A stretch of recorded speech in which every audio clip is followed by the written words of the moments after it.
అంటే మీరు ఇలా మాట్లాడుతూ ఉంటే నాకు ఒకటి గుర్తొస్తుందండి. ఒక మోస్తరుగాడిన ఒక సినిమాకి ఎంతమంది ఫ్యాన్స్ ఉన్నారో తెలియదు. ఆ సినిమా పేరు శ్రీ కనకమహాలక్ష్మి రికార్డింగ్ డైరెక్టర్. చాలా మంది ఫ్యాన్స్ ఉన్నారు. ముందు మా అన్నయ్య మా ఇంట్లో మొదలు పెడితే ఆయన పదే పదే పదే ఆ సినిమా వేసుకుని చూస్తారు.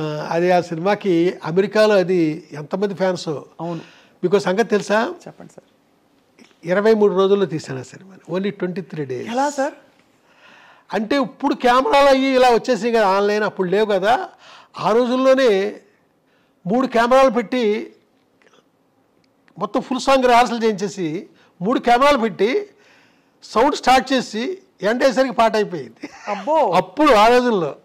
ఇది ఎప్పుడు 86 ఇవన్నీ అప్పుడే చేసి. కానీ అంటే 23 రోజులు షూటింగ్ టైము, అంతకుముందు ప్రిపరేషన్, ఆర్టిస్టులకు చెప్పడాలు, ఇంత హడావుడి ఉండేదా? అక్కడికక్కడేనా? అక్కడికక్కడే అంతాను. ఆ కోట శ్రీనివాసరావు వాళ్ళంతా బిజీగా ఉన్న రాళ్లపల్లి వాళ్ళంతా మళ్ళీ మన దగ్గరికి రిహార్సల్ చేయడానికి లేకపోతే మనకి వినడానికి వస్తారా? అబ్బే, స్పాట్కి వచ్చి అక్కడే. మీరు చిత్రీకరించిన హీరోయిన్స్లో సార్ మోస్ట్ బ్యూటిఫుల్ ఎవరు? ఇది అడగలేక ఆపుకోలేక అడుగుతున్నా. అంటే ఒకే మనిషి అండి, ఇంకెవరూ లేరు. భానుప్రియ గారితో మీ ప్రయాణంలో ఆవిడకి మీరు నేర్పించిన నటన మెళుకువలేంటి? అంటే ఎందుకంటే ఆవిడ ఒక ఫ్రెష్ ఫేస్, రంగు తక్కువ. ఇది కూడా గతంలో అక్కడక్కడ చెప్పారు, పూర్తిగా కాదు. కానీ రంగు తక్కువ. ఎలా కన్విన్స్ అయ్యారు మీరు అంతటి ఒక అందగత్తె అవుతుంది ఈవిడ అని? ఆ తర్వాత ఆవిడ ఒక ట్రెండ్ సెటర్, స్వర్ణకమలం కావచ్చు, తర్వాత ఇతర సినిమాల్లో కూడా. ఏమోండి, నాకు అనిపించిందండి ఆ మనిషి గురించి. నేను ఏదైతే ఫీల్ అయ్యానో ఆ ఫీల్ నిజమైంది అంతే. ఆ మనిషిని నేనే మళ్ళా నాతో పాటు కెమెరామెన్ కూడా కన్విన్స్ కాలేదు ఆ మనిషిని హీరోయిన్ అంటే. అవును, అది కూడా చెప్తే ఆ మధ్య అతనికి అక్కడ కోపం కూడా వచ్చింది. ఎవ్వరూ కాలేదండి. ఏమన్నారు? అతను అంటాడు, ఆ తెల్ల గులాబీలు అనే సినిమాకి ఇతనే కెమెరామెన్, ఆ అమ్మాయి బాగుంటుంది, ఆ అమ్మాయిని పెట్టి అంటాడు. అమ్మాయి పేరు కల్పన, ఇళవరసండి తమిళ్లో. లేదు, నాకు ఈ మనిషే బాగుంది. ఆ తర్వాత కొంతమంది మొన్న సినిమా ఒక మోస్తరుగా ఆడింది, ఇదేదో బంగారు లాంటి ఛాన్సు, శంకరాభరణం తీసిన కంపెనీ వాళ్ళు ఇచ్చారు నీకు ఛాన్సు, దీన్ని సద్వినియోగం చేసుకో. ఏంటి ఆ నల్లటి మేడుగుడ్లు దాన్ని పట్టుకుని విశాల నేత్రలు అంటావేంటి? ఇలా మాట్లాడారండి కొంతమంది. నాకు ఆ అమ్మాయే బాగుంది. అయితే ప్రొడ్యూసర్స్ వాళ్ళు బాగుందన్న కారణం ఏంటంటే, 7 స్టార్స్ కలర్ ల్యాబ్ అని ఉస్మాన్ రోడ్లో ఘంటసాల గారి ఇంటి దగ్గరలో ఉందండి. అక్కడ పెద్ద పెద్ద ప్రింట్లు వేయించేసానండి. ఈ అమ్మాయి ఫోటో సెషన్ పెట్టి స్టిల్స్ తీసాను కదా, ఆ పెద్ద ప్రింట్లు వేసాను, వేయించి ప్రొడ్యూసర్ గారి ఇంట్లో పెట్టానండి. ఓ రోజున విశ్వనాథ్ గారు ఏదో పనుండి వచ్చారు అక్కడికి. ఆయనకి ఏది నాయసారు భార్య జయలక్ష్మి గారు, డైరెక్టర్ గారికి చూపిద్దాం, వంశీ అమ్మాయి బాగుంది అంటున్నాడు కదా, ఆయన ఏమంటారు అంటే మొత్తం అంతా తిరిగేసి నాకేసి బాగున్నాయి అన్నారు ఆయన. ఒకసారి ఆ మాట ఆయన అనేసరికి వాళ్ళ ఇంట్లో వాళ్ళంతా థ్రిల్ ఆవిడ తలుపైన కాలండి మా నాగేశ్వర గారి భార్య, ఆ అమ్మాయికి కొంచెం మెల్లనుకుంటానండి అంతే. మెల్లైతే అదృష్టం కదా అని వెళ్ళిపోయారు. ఓహో, అంతేనండి, అక్కడతో సెట్ అయిందండి. ఆ తర్వాత ఆ సినిమా తర్వాత బిజీ అయింది తను సితార్ తర్వాత. నేను అడిగాను, బిజీ అయ్యట కదా నువ్వు అని. ఏం బిజీ, మోడర్న్ డ్రెస్లో ఉన్న క్యారెక్టర్లు ఎవరు ఇవ్వట్లేదు అంది. అప్పుడు అన్వేషణలో తన్ని మోడర్న్ డ్రెస్లతో చూపించారు. ఓహో, అద్భుతం. చూపించేసరికి అక్కడి నుంచి ఈ చిరంజీవి గారి సినిమాలు అయితే, కృష్ణ గారి సినిమాలు, శోభనబాబు గారి సినిమా, ఇలాగా గువ్వా గోరింకతో మొదలుకొని అసలు ఒక స్టెప్, అన్ని స్టెప్పులు, అన్ని డ్రెస్సులు. ఆ తర్వాత సినిమా ప్రేమించి పెళ్ళాడు. ఇలాగ మీలాగ శారీ కట్టుకుని చక్కగా పెద్ద బొట్టు అక్కడే మొదలైంది ఆ సినిమాతోనే, పెద్ద బొట్టు. అలాగా ఆ సినిమాలో చూపించారండి. ఆ తర్వాత క్లాసికల్ డ్యాన్సర్గా ఆలాపన, అదే ఆఖరి ఫిల్మ్ ఆవిడతో. ఎలా ఉండేది సార్ భానుప్రియ గారి డాన్స్? ఇప్పటికి కూడా స్వర్ణకమలంలో ఆవిడ గ్రేస్, ఆరితేరిన క్లాసికల్ డాన్సర్స్ అంటే పర్ఫార్మర్స్ ఎవరైతే ఉంటారో స్టేజ్ల మీద పెద్ద పెద్ద 1-2 గంటల ప్రదర్శనలు ఇచ్చే వాళ్ళకంటే కూడా భానుప్రియ గారి అభినయం, ఆవిడ నృత్యం అంటే అంత అందంగా ఉంటుందంటారు. ఒక డైరెక్టర్ కళ్ళతో మీరేం ఫీల్ అయ్యారు ఆవిడ నటన? నేను ఫీల్ అవ్వడం కాదండి, ఒక్క హీరోయిన్తో మట్టుకి తన అంటే ఇక్కడ మీకు ఒకటి చెప్పాలి, భానుప్రియది ఫోర్స్ అండి, వాళ్ళ చెల్లెలది గ్రేస్, విపరీతమైన ఫోర్స్తో చేస్తాడు తను. వాళ్ళ చెల్లెలు చాలా గ్రేస్తో చక్కగా చేస్తుంది, శాంతిప్రియ. అది అంటే అమ్మాయికి నేను నిశాంత అని పేరు పెట్టాను, వాళ్ళు మార్చుకున్నారు అనుకుంటే తర్వాత శాంతిప్రియ అని పక్కన పెట్టండి, అది అప్రస్తుతం. అయితే ఒకే ఒక హీరోయిన్తో భానుప్రియ డ్యాన్స్ గురించి మాట్లాడాను. ఆ అమ్మాయి కూడా తలంచి అద్భుతం కదండి ఆ భానుప్రియ. ఆ అమ్మాయి ఎవరంటే శోభన, ఏప్రిల్ విడుదలప్పుడు. అవును, శోభన గారు కూడా భలే డాన్స్ కాబట్టే శోభనతో మాట్లాడాను. శోభన అద్భుతంగా యాక్సెప్ట్ చేసిందండి ఆ రోజుల్లో. ఏంటి భానుప్రియ గారి నృత్యం గురించి? అవునండి. శాంతిప్రియ గారు గ్రేస్ అంటే ఏమిటి సార్, అర్థం ఏంటి? మీకు ఆ గ్రేస్ ఫోర్సును అయ్యో 2 షాట్లు ఇవో 2 షాట్లు చూపిస్తే మీకు ఎక్స్ప్లెయిన్ చేయగలను, మామూలుగా నోటితోనే చెప్పలేనండి. అంటే భానుప్రియ గారి ఆవిడ బాడీ లాంగ్వేజ్లోనే ఒక ఫోర్స్ ఉందండి.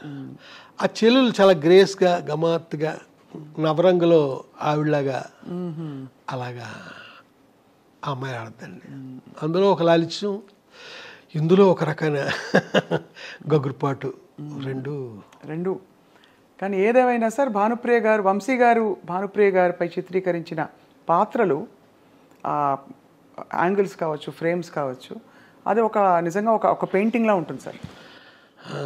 ఆ తర్వాత తను ఇంకొక సినిమా నెక్స్ట్ చేయడం జరగలేదు. ఆ సినిమా పేరు గాలికొండపురం రైల్వే గేట్. దాంట్లో లతా మంగేష్కర్ గారు 3 పాటలు పాడారండి. ఒక పాట నేను మా ఇళయరాజా గారు రాశాము, అంటే పల్లవి ఆయన రాశారు, చరణాలు నేను రాశాను.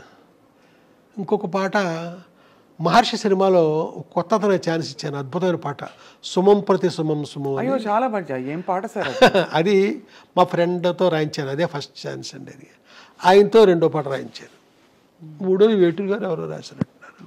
3 పాటలు పాడారు. ఈ సినిమా జరగకపోవడానికి కారణం సార్? జరగకపోవడానికి కారణం ఏంటంటే వెంకటేష్ గారు హీరో అనుకున్నామండి. రామానాయుడు గారు కథ విన్నారు, నేను చెప్పాల కథ, వేమూరి సత్యనారాయణ గారు చెప్పారు.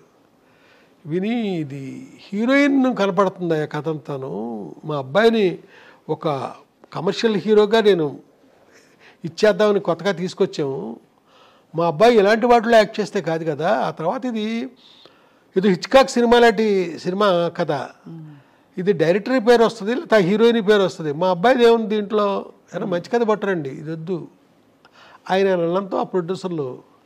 వెంకటేష్ హీరో అంటే అది వేరే విధంగా ఉంటుంది కదా, రామానాయుడు గారు వెనకాలండి మనకి బ్యాక్గ్రౌండ్లో ఆయన ఉండి చేసేది, ఆ విధంగా అది ఇదయింది.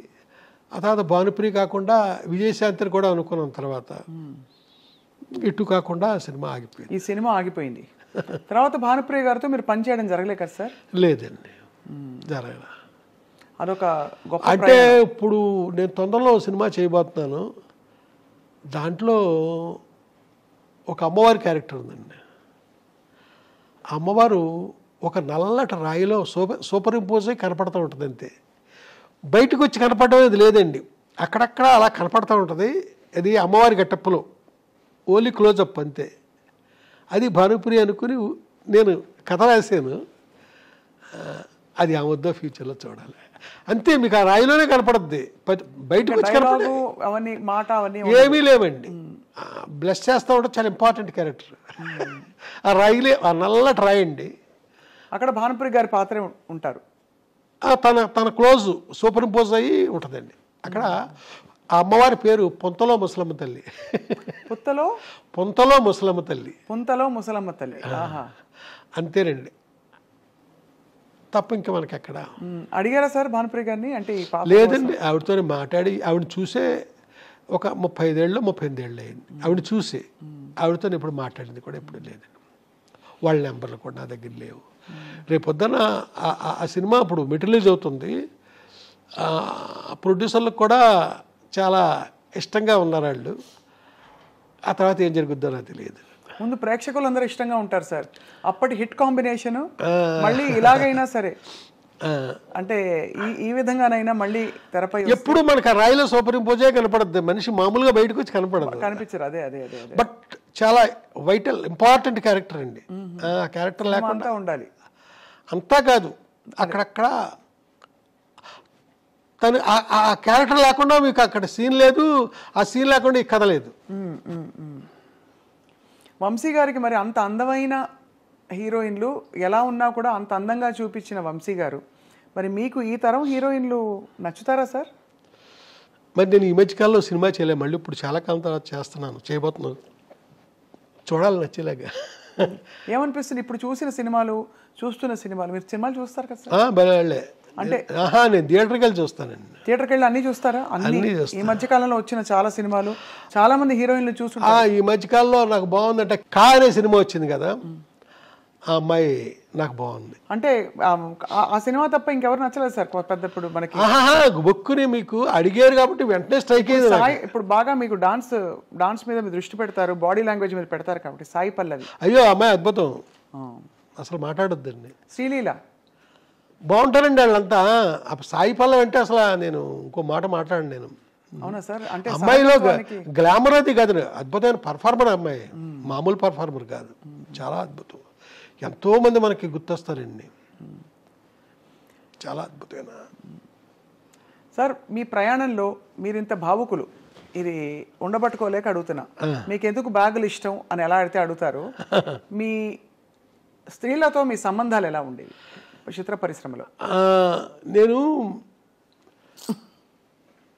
నాకేంటో తెలియదండి, నాదంతా మానసికమైన సంబంధం తప్ప ఫిజికల్గానే పెట్టుకోనండి. ఏంటో తెలియదు నాకు ఎవరితోని.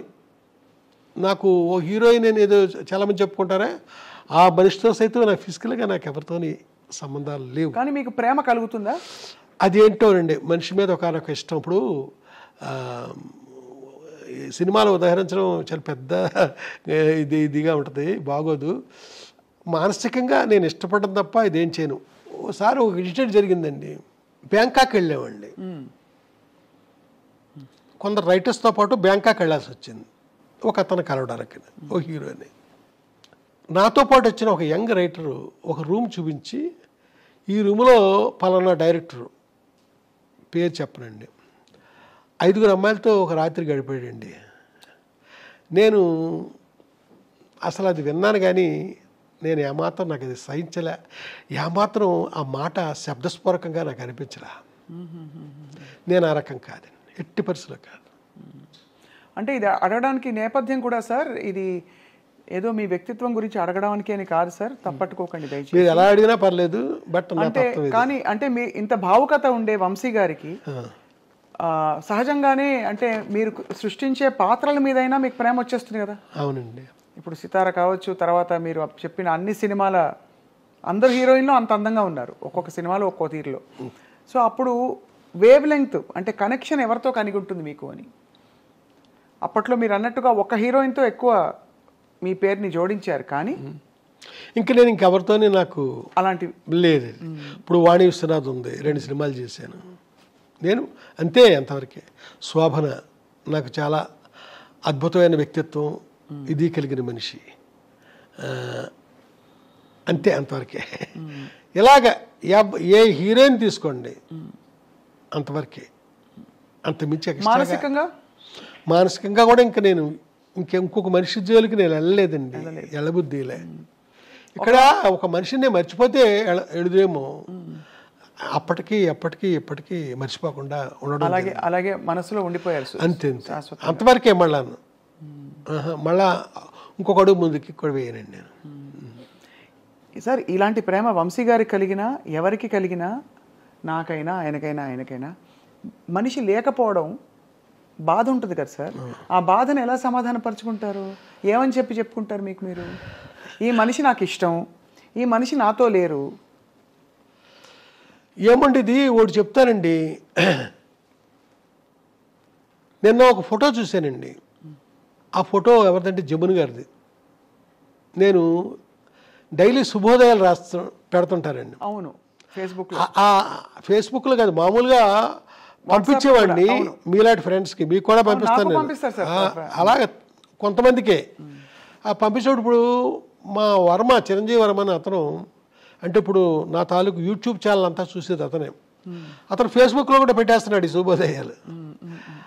అయితే నిన్న జమున గారు